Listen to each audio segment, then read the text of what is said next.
Hello বন্ধুরা, কেমন আছো? আশা করি তোমরা সকলে ভালো আছো। আজকে বেশিক্ষণ আমি তোমাদের কাছে সময় নেব না, অল্প সময়ের মধ্যে ভিডিওটা করেছি। তো এখন চলো ভিডিওটা দেখা যায়। এখন তালের সিজন চলে এসেছে, তোমরা দেখতেই পাচ্ছ তাল নিয়ে চলে এসেছি।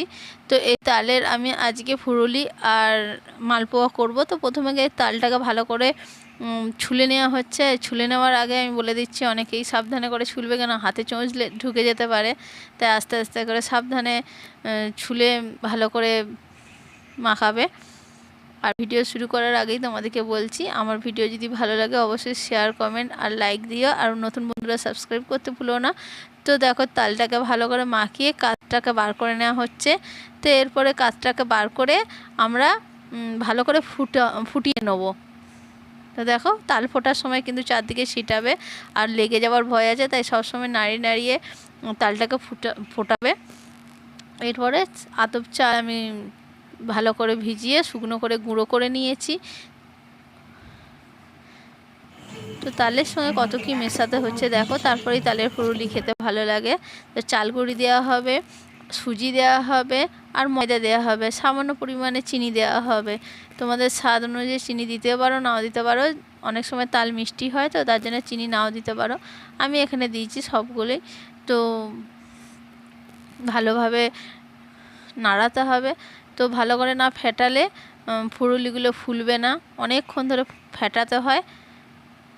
তো দেখতেই পাচ্ছ বন্ধুরা, আস্তে আস্তে আমি তালের ফুরুলি করার জন্য সব কিছু মিশিয়ে দিয়েছি আর ভালো করে আস্তে আস্তে করে নাড়াচ্ছি। তোমরাও বন্ধুরা এরকম করে দেখবে, অবশ্যই তোমাদের ভালো লাগবে, খেতে খুব সুন্দর লাগে। অনেকেই তাল পছন্দ করো না, কিন্তু এইভাবে তাল যদি করো ফুরুলি বা মানে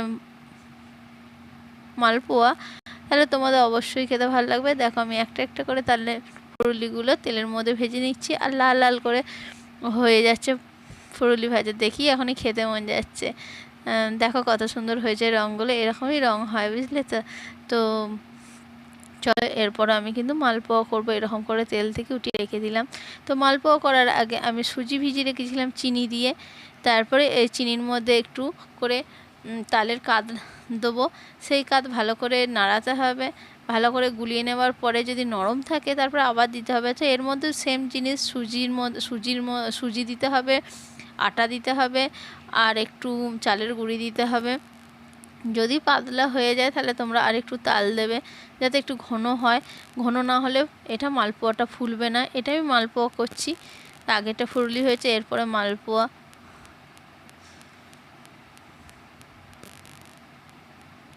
শুধু তালের কাঠটাও খাওয়া যায় জানো তো, মুড়ি দিয়ে অনেকেই খায়, রুটি দিয়ে অনেকে খায়, খুব সুন্দর লাগে। তাল খেতে আমার খুব ভালো লাগে। তোমাদের বন্ধু কার কার ভালো লাগে তাল খেতে একটু বলবে। তালের পরোটাও হয়, লুচিও হয়।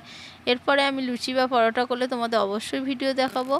আর আজকে তো ফুরুলি আর মালপোয়া করলাম তাই দেখালাম। তো আমি বেশিক্ষণ ভিডিওটা করিনি, অল্পর মধ্যে শেষ করে দিয়েছি। তোমরা প্লিজ সবাই দেখো। আর হ্যাঁ, আরেকটা কথা বলতে ভুলে গেছিলাম, দুধ দিতে ভুলে গেছিলাম, মানে দুধ দিয়ে রেখেছিলাম, তোমাদেরকে দেখাতে ভুলে গেছিলাম, তাই অল্প আবার লাস্টে দিয়ে তোমাদেরকে দেখালাম যে এর মধ্যে মালপোয়ার মধ্যে দুধও দিতে হয়, তাহলে টেস্টটা খুব সুন্দর আসে।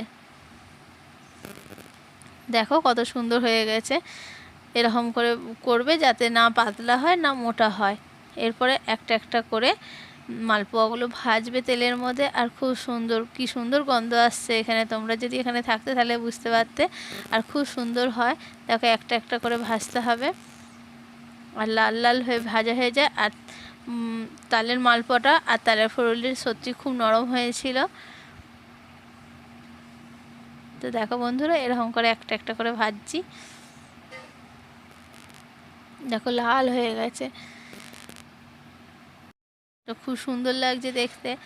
আর তোমরা বলবে অবশ্যই কেমন হয়েছে আমার আজকের ভিডিওটা, আর আমার রেসিপিটাও কেমন হয়েছে অবশ্যই ঘরে বানিয়ে অবশ্যই আমাকে জানাবে যে রেসিপিটা কেমন হয়েছে। আমি একটা একটা করে সব মালপোয়াগুলো ভেজে নিচ্ছি। আর আজকের মতন ভিডিও শেষ। বন্ধুরা ভালো থাকবে, টাটা, বাই বাই।